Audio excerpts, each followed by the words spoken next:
Hi, I'm Susanna Bowling, and this is live from the Hotel Edison, Times Square Chronicles Presents.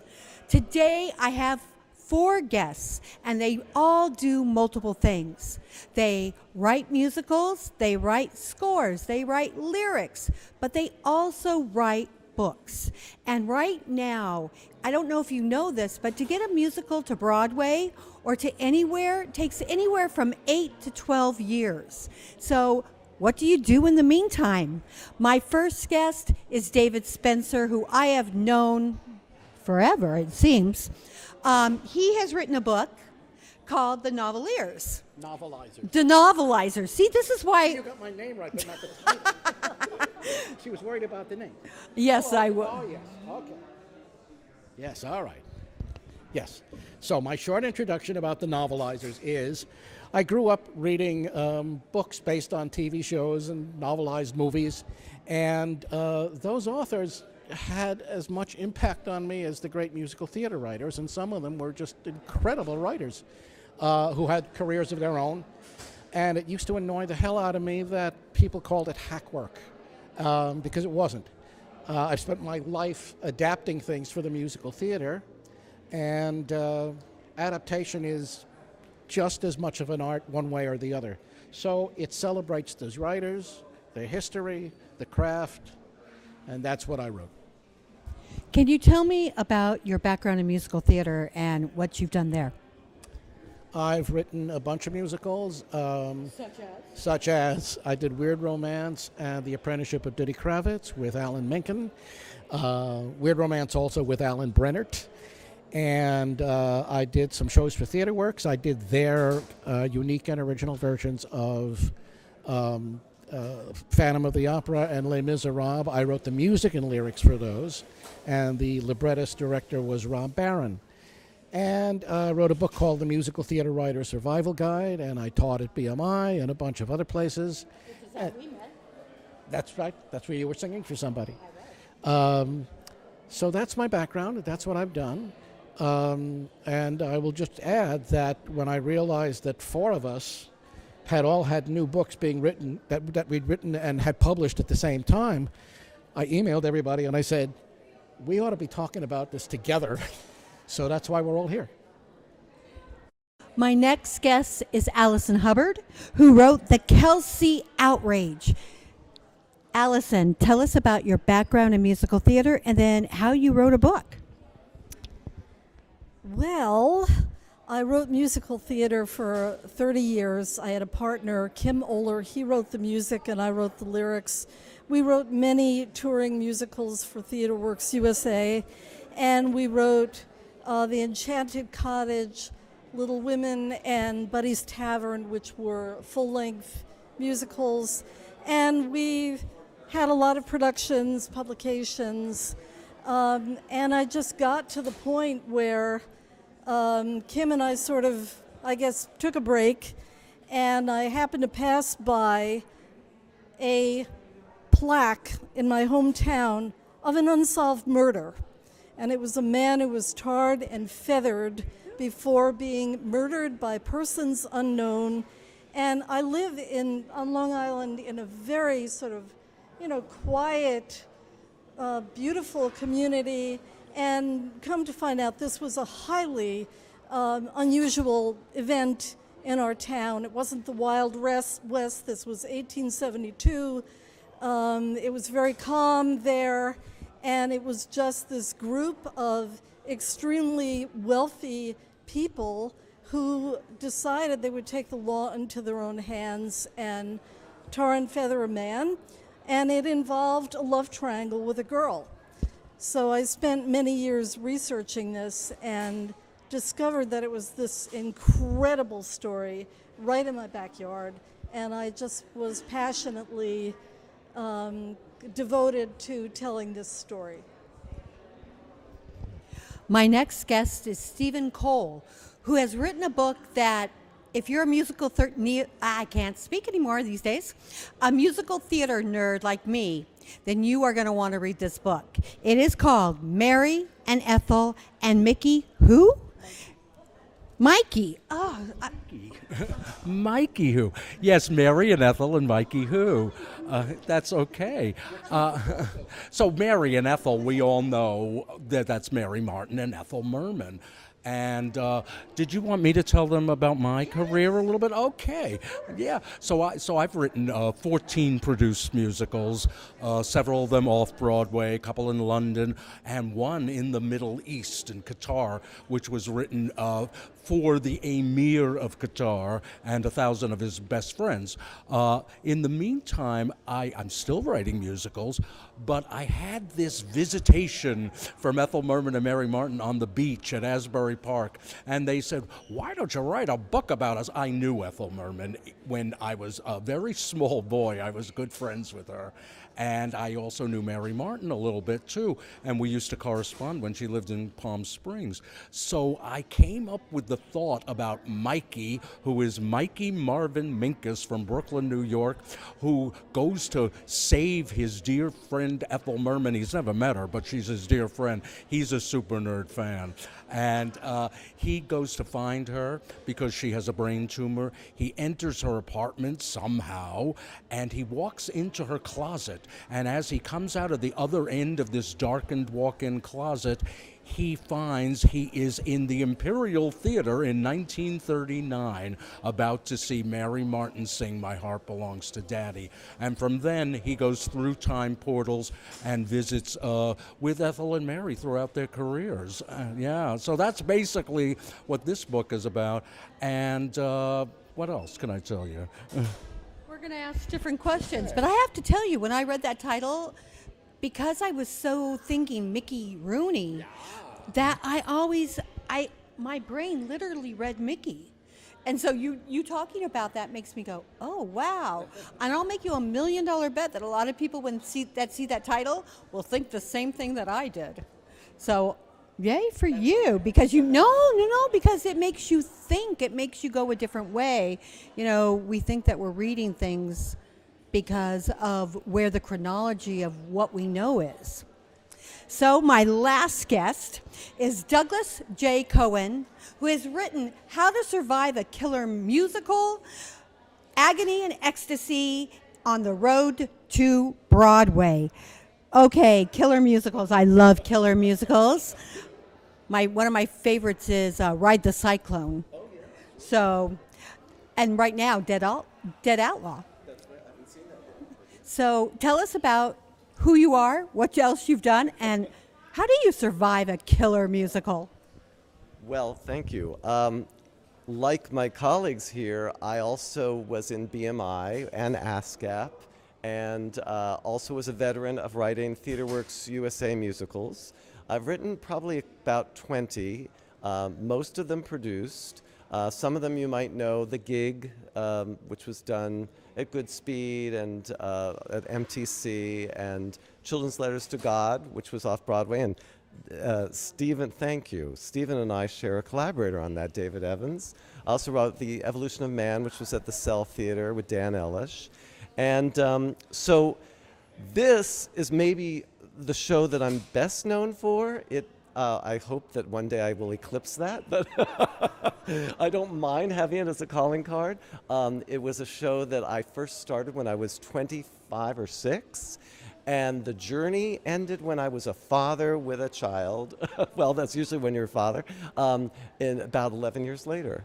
And so this is my journey with one particular show, which is a killer musical because it's literally a musical about a killer, a guy that couldn't get arrested as an actor, so he becomes a killer to make headlines in the New York Times. It's based on a novel by William Goldman, who many people might know as the author of The Princess Bride and Marathon Man and Butch Cassidy and the Sundance Kid, the movie. Getting the rights to it was quite an adventure in itself. And then when I had that all sewed up, I thought this is going to be a very smooth ride. And it was anything but smooth, but it was very eventful and interesting. And I have to thank, Stephen was saying about the portal in Mary Martin's closet. I had my own personal portal, which is during the whole time, the 10 years that I was working on this show and shepherding around, I kept meticulous journals.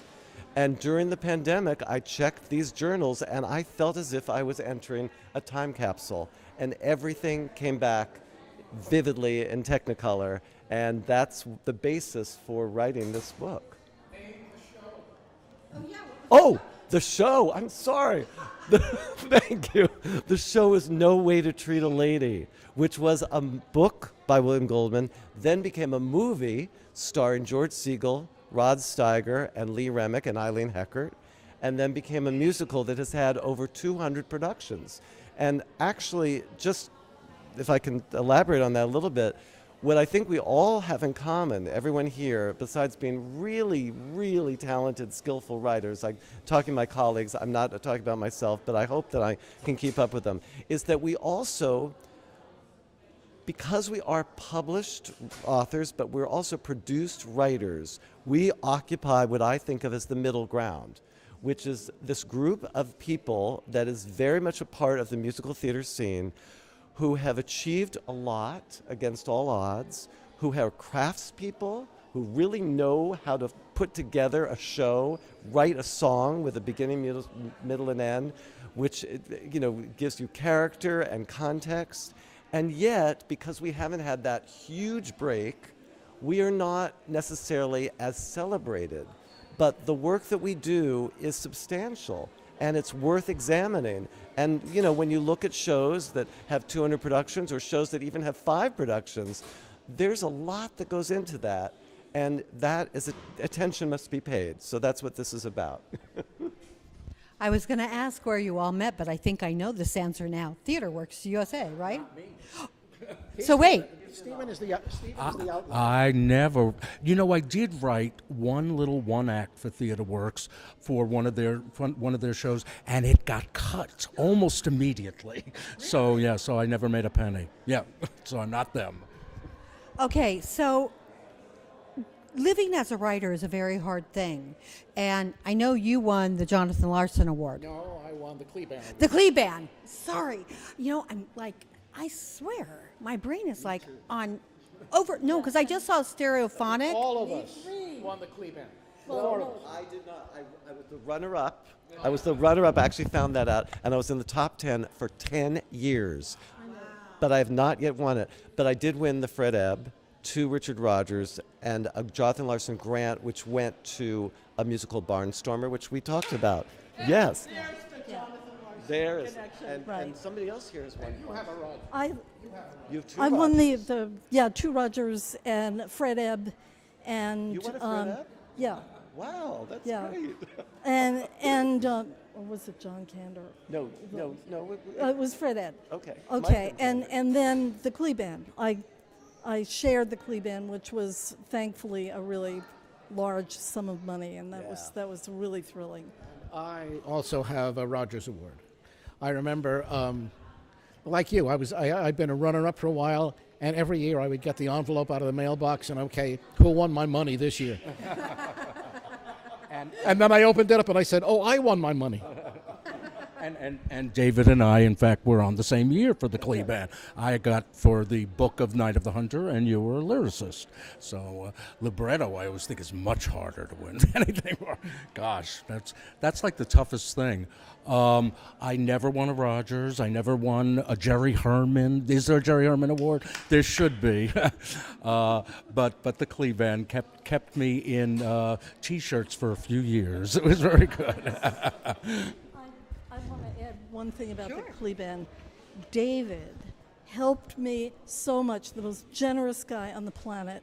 And I was applying many times, and he said, when I refined my submission, I said, what do you mean you refined your submission? He showed me what it wrote, and it was very helpful. May I add to that? Sure. Alison wrote me about 12 years ago and said, you need to win the Kleban. You should be winning the Kleban. Share with me your next submission to them, and I will give you my input. And I did. I still didn't win it, but I think that's the year I came closest, that I was the runner-up. Well, I used a lot of David's pointers. Oh, so thank you. It really, that all emanates from David. Thank you. And I did win the Noel Coward Prize, which was discontinued after 2 years. So But anyway, that's just a bit of trivia. Well, the reason I bring up the grants and the prizes is that my question now is, what makes you happiest? Writing the novels or writing musical theater? Well, I have one novel that I did write, which was actually it was a tie-in novel. I wrote an original novel based on the TV series Alien Nation. And how that happened, that's a funny story, actually, a fun story, which is I was watching the TV series, which is a kind of mashup of cop and science fiction. It's basically a buddy thing. There's a human cop and an alien cop. And I loved it. But I'm a sissy musical theater writer. I can't go to California for television. So I wrote a note to the showrunner who had developed it from the movie for television, a guy named Kenneth Johnson. And I gave it to my agent at the time, the late Scott Shukat, and Scott sent it to them. And apparently he loved the note. Scott called me back. He said he was laughing. He loved it. They'll let you pitch from New York. So I pitched them stories from New York. And I was about to get my third session, which means even if they don't buy it, they have to pay you. And the show was canceled. And about 6 months later, I read in Starlog magazine, the ultimate, science fiction fanboy magazine, that Kevin Ryan, who was then editor at Pocketbooks of the Star Trek department, not the science fiction department, the dedicated Star Trek department. And he thought that Alien Nation was too good to let die. So he got the rights to do 8 novels, 3 novelizing the scripts that hadn't been filmed, and 5 originals. And I had all these stories that I'd been pitching. So I took the one I liked best. I knew him from somewhere, I don't remember where. But I called him, I said, what do you need? He said, 3 chapters and an outline. I wrote 3 chapters and an outline. Months later, he called me back. He said, I like it.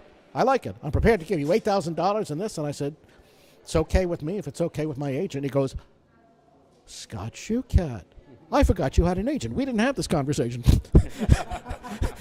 And Scott called me back up and he said, he was tough, but I got another $1,000 out of him.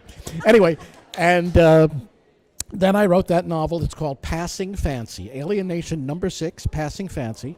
And like this, it's one of the most fun things I've ever written. So again, my question is, musical theater or novel? Or a Doctor Who script? Okay. The answer to that is actually... The Doctor Who script. It was Alien Nation, not Doctor Who. I know, but it seems Doctor Who was okay.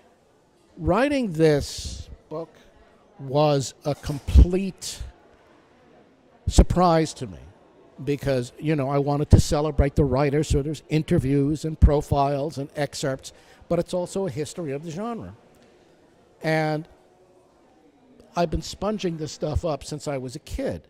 And I'm a member of an organization, this actually exists, the International Association of Media Tie-in Writers. My Alien Nation novel was my de facto membership card. And the co-founder, Lee Goldberg, who is a New York Times bestselling author, kept utzing me to write this book. And I kept saying, it's a niche book. What kind of advance am I going to get? And over about 10 years, I wound up writing 5 essays. And then Ben Olmert, who is the publisher of Bear Manor, said, if you want to write the book, I'll publish it. And I went, okay. And I started doing research. And as I was telling you before, I got this jazz that career historians get when they put together dots that nobody's put together before. And it was amazing. Sunday in the Park. Kind of, and it became a celebration. It became a craft book. Once I knew what kind of book I was writing, which I guess gets to the point, they're all great when you get into what I call the center of the project. I mean, when things are misfiring, when things aren't quite working, and then you hit that little breakthrough point where you go, oh. And then the more you straighten out the carpet, the smaller the bumps get because you're in the center of it and you can feel it. Right. And when you're not there, it's awful, and when you are there, it's fantastic. So I think any project can give you that. It's just the process of getting there. So long-winded. That's That's my name. I know. Same question. Same question. Would I rather do musicals or? That makes you want to write the most. Let's see. Musicals are fun, but musicals are impossible at the same time. In this day and age, getting a show on, I figure I'll be 80 when some of my shows get on. It's harder and harder and harder. I've been lucky. I had a new musical open this summer, and it might be going to London, and they're raising money. But I'm also, which is called Go in Hollywood, with composer David Crane. And it's really good. And I actually said to him, I said, if someone wants to take an option on this for Broadway, let's not do it. Because it'll kill me. It'll just kill me.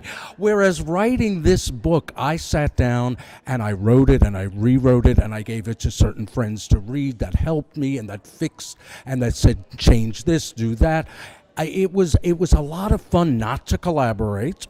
There is that. I love collaborating with a composer, but then there's directors and choreographers and set designers and producers who tell you everything to do. And this was just me. And boy, was that a lot of fun.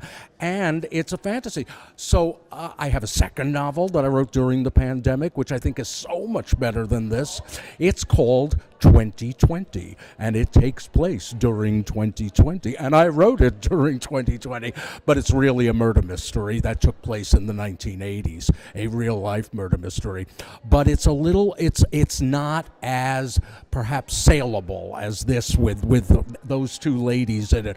But we'll see. And I get more of a kick now writing prose than I do, except I just wrote 2 new songs, so what do I know? Alison, same question.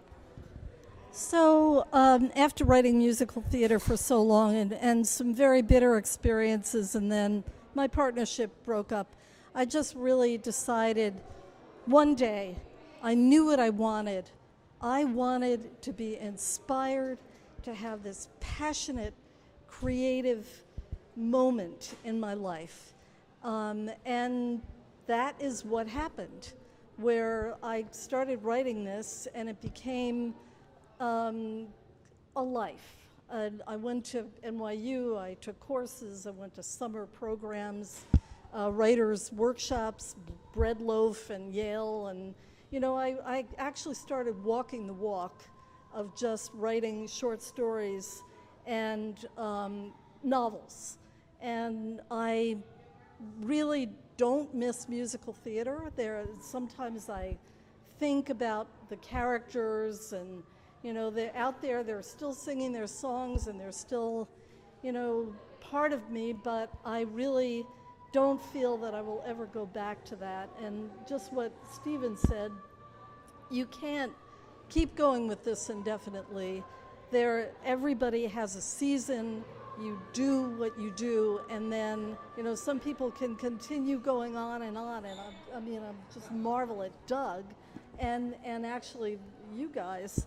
But for me, I'm really definitely writing prose. And Douglas, still the same question. What was the question again? I hate to be on the fence about this, because if I had to make a choice, I don't know how I would choose, to be very honest. I love writing.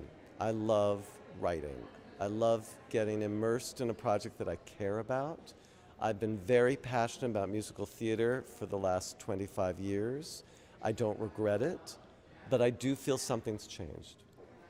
I feel like it's harder, and I don't understand that because I feel like we all have a lot more credits now, right? So credits should come with credibility.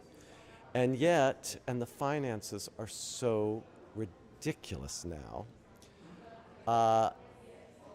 that I like having a sense of control. And I think I have a really lovely sense of control again and reclaiming what it is that I love to do when I'm writing a book. and it, if you don't get it published, then you don't get published. It wasn't 10, 12 years of your life. So you can move on to the next. And it doesn't have that residual feeling of the bittersweet feeling that we've all become very accustomed to. So I have to say that I'm working on a novel now, but I'm also working on a play because this is just a calling. It feels like something I need to do. And at the same time, I also produced an album this last year, The Big Time.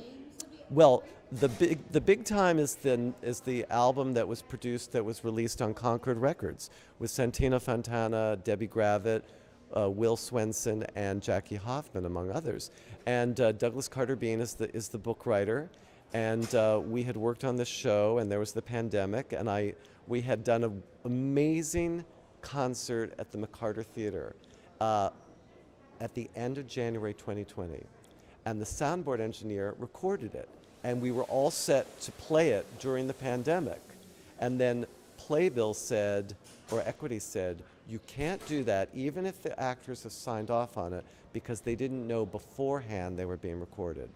So again, we were thwarted. And I thought, wow, so this will just disappear, won't it? You know, we won't have any momentum building on that concert.